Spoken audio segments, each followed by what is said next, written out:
Canê cîvan dabû ku bê, ey canê cananim were, va şevgiha nîvê şevê, ez can bi qurbanim were.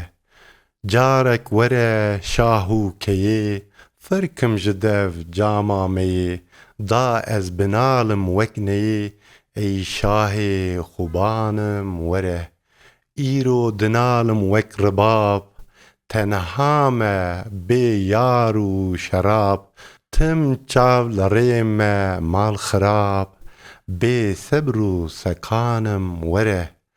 Bê sebr û saman û hişim, bê cam û bade serxweşim, ser ta bi pê tev ateşim, ey derd û dermanim were.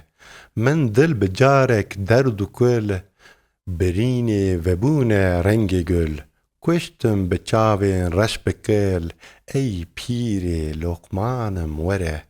Çavan tu carek reş bike, dêman wekî gul geş bike, lê dil bi maçan xweş bike, jar û birîndarim were.